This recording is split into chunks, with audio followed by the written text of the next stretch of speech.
He says that the Secret Service is not giving documents to Congress. Congress created the Secret Service, and in 2023, they got $3 billion.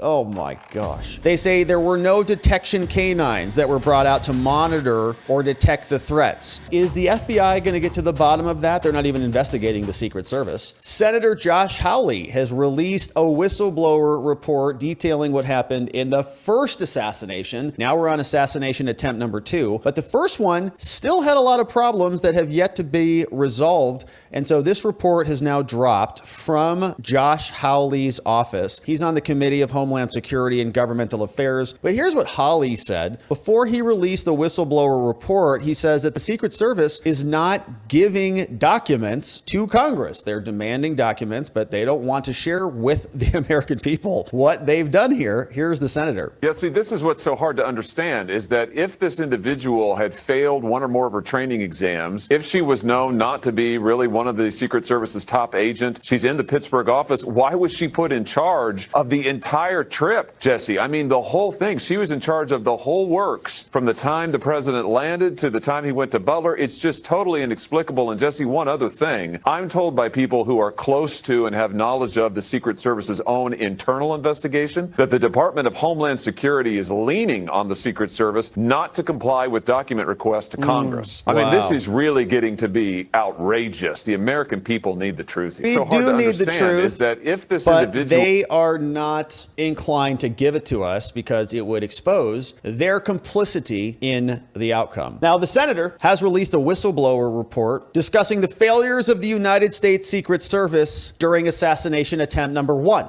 when they tried to take him out in Butler. Here's the summary from the senator. He says, on July 13th, J13th, the real attack on American democracy, Trump was nearly killed by an assassin's bullet while hosting a rally in Butler, and the Secret Service failed to prevent it.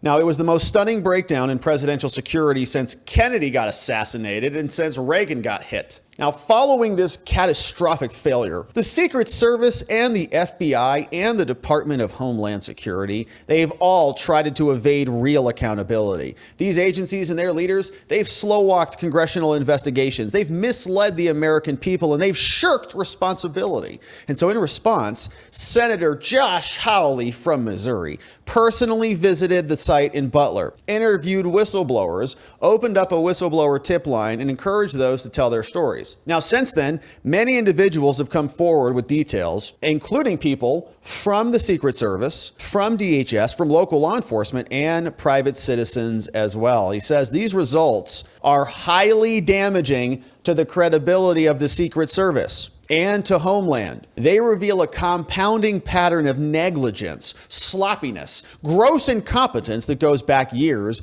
all of which resulted in this assassination attempt almost succeeding. We've got major problems. The Secret Service and their counter-surveillance division, which performs threat assessments of event sites, did not perform a typical evaluation of the site in Butler and wasn't even there. The personnel also declined multiple offers from a local law enforcement partner to release the drones, despite the fact that the assassin used the drones himself, Thomas Crooks. Now, the Secret Service also told agents in charge not to request additional security resources. They abandoned the rooftop on top of the building, and the lead site agent was known to be totally incompetent. And so let's get into the report itself. You can see the table of contents is here as follows, but in the summary of the report we just read through, there's more beyond it. Here's the background. They say on July 13th, we know what happened. Thomas Crooks was on top of the glass building. Trump was there speaking to the crowd. From roughly 400 feet away, Crooks fired 8 rounds. Trump was struck, immediately evacuated. He paused to reassure the crowd. Fight, fight, fight.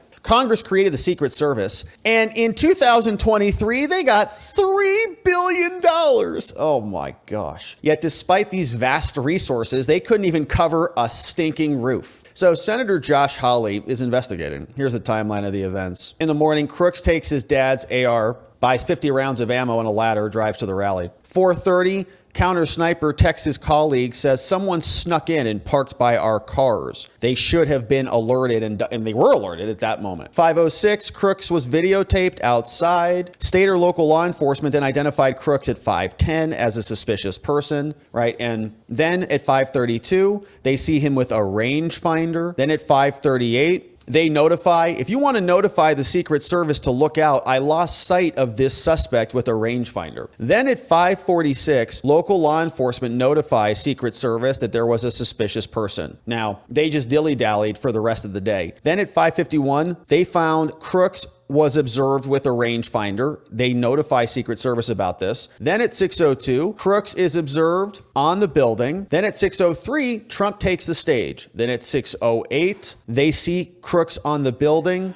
At 6:10, Butler Township attempts to climb the roof, hoisted by another officer. Crooks aims his rifle. Officer releases his grips, falls, and then about 24 seconds later, Crooks begins firing his rifle. FBI says 8 rounds in total. And so you see, this is the breakdown of the location. Trump was speaking right here to the crowd. Bleacher 1 was here, Bleacher 2 on the other side, Bleacher 3 on the other side, Bleacher 2 behind the president. Secret Service sniper teams on the buildings, location of the shooter's body over here, and there was one Secret Service sniper shooting this direction, another this direction. There are whistleblower allegations. They say since July 13th, many credible whistleblowers have approached Senator Hawley with pertinent information. And he published a bunch of these letters. Some were addressed to Alejandro Mayorkas and to Director Ronald Rowe, Director of the Secret Service. Now, this section details various allegations reported to Senator Hawley and the responses that he received from the other branches, or the lack thereof. Now, on July 19th, 2024, Senator Hawley wrote a letter to Mayorkas about credible allegations from a whistleblower with direct knowledge of the Butler event. Here are the allegations. The whistleblower said that on the J13th rally, it was considered to be a, quote, loose security event. Specifically, they say the following. They say there were no detection canines that were brought out to monitor or detect the threats. Individuals without proper designations were able to gain access to backstage areas. So people could just kind of come and go as they want. Homeland personnel failed to properly police the 5-foot security buffer near the stage and allowed the people to move barricades around the buffer. Personnel were also not stationed at regular intervals around the security perimeter, and so it was kind of like it was a free-for-all. The whistleblower further alleged that Homeland was working the rally were actually not Homeland. They were HSI people. So Homeland Security, they were not even Secret Service agents. They were just HSI people. Now, Hawley demanded information. He sent a letter on July 19th. He wanted to know how they staffed this, what percentage of the staff, which was HSI versus Secret Service, were a majority of the officers at the event drawn from Homeland or other components? Were agents properly trained in staffing these types of events? And so on. But then we know more. There was another letter that was sent to Mayorkas, and in these allegations, they say it was too hot to get on the roof. The whistleblower alleged that there was supposed to be a law enforcement presence on the roof of AGR Building 6. Now, they alleged that at least one individual was posted to the roof for the duration of the rally, but it was abandoned because it was too dang hot. It was sloped and hot. Now, the whistleblower further alleged that concerns over the heat prompted law enforcement to bail. At the Senate hearing, Hawley questioned Director Rowe. He said, well, I heard that they were posted inside. I think moving forward, we're going to ensure that state and local counter snipers are on the roof. Says we're looking into this, that they'll be on the roof next time. Local law enforcement has disputed the whistleblower's report that law enforcement abandoned the post on the roof, stating that they were assigned to be inside the building, right? So Ronald Rowe came out and said, why didn't they just look left?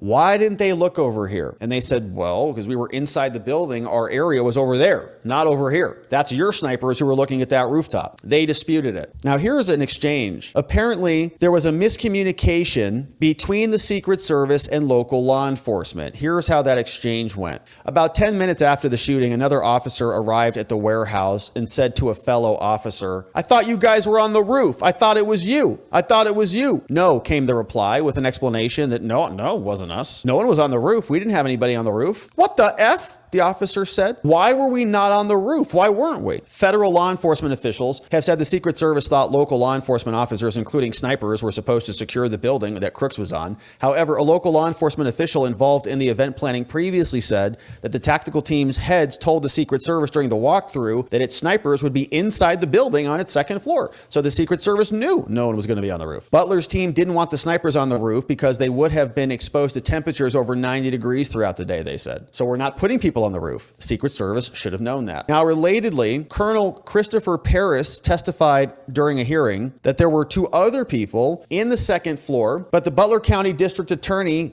disputed that claim. He asserted that only one counter sniper briefly left the building but returned to his post. So 2 snipers in those building windows did not leave, only one did. And there's disagreements about that. In his July 22nd letter, Hawley also requested the following information. He said, if the whistleblower's allegations are accurate, when did this person abandon the post, and so on. There's also questions about the Secret Service coverage and why the Secret Service declined to bring the drones when drones were requested. And the counter surveillance division was also not present at the Butler rally. So why was the counter surveillance division not there? More information was requested. More information was declined. Now, here's an interesting one about this total incompetent who apparently was working at the Secret Service. We also have questions. Hawley wrote to Director Rowe about multiple whistleblowers. One whistleblower says that the Secret Service's lead site agent, the agent with responsibility in total, was known to lack competence and to lack experience. The whistleblower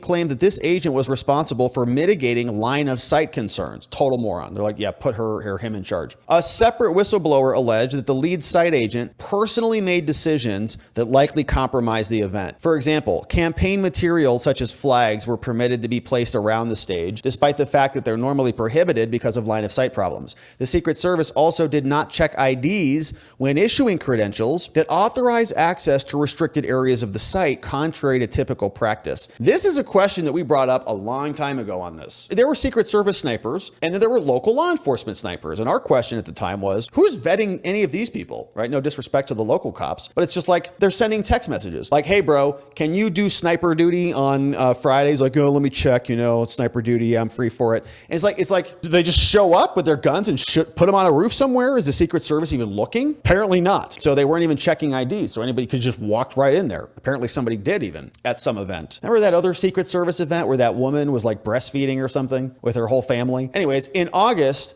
Hawley asked for information about this person and about people who were placed on administrative leave, but hasn't gotten answers. Now, the report also says that they were denied additional manpower resources. Wants to know why. They said all resources were approved for Trump, but according to the whistleblower, they say no, they were not. They were denied. Another whistleblower says that DHS agents assigned to Butler also got inadequate training, right? They just put like the dumbest people they could find from Homeland. Everybody who flunked out of Homeland school, like just put them on the Trump detail. Yeah, we don't want to fire them, just put them over there. There's also new whistleblower allegations. Several new ones. The lead agent responsible, including the rally, failed a key examination during their law enforcement training to become a Secret Service agent and was known to be a low caliber agent.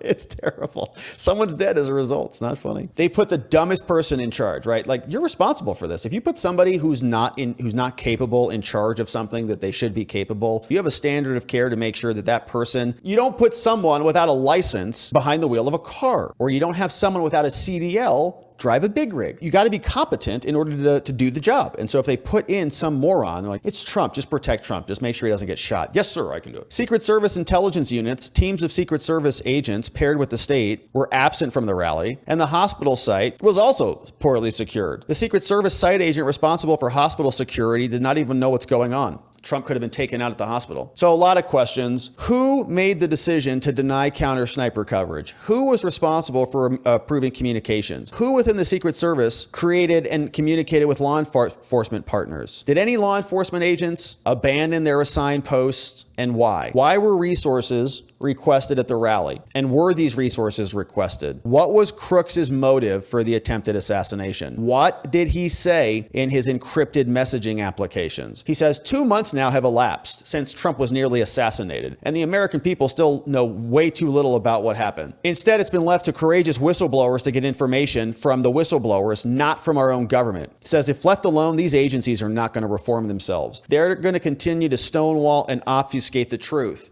In the months and years to come, Senator Hawley will continue to fight to hold everybody accountable. From Senator Josh Hawley. And that's the assassination attempt on J13. Is the FBI going to get to the bottom of that? They're not even investigating the Secret Service, not even investigating whether maybe there's a mole or somebody who was allowing the failures of security to happen inside the agencies themselves. They were only looking at Thomas Crooks. And of course, Thomas Crooks is now dead. Isn't that convenient? So not much more to investigate when he's dead.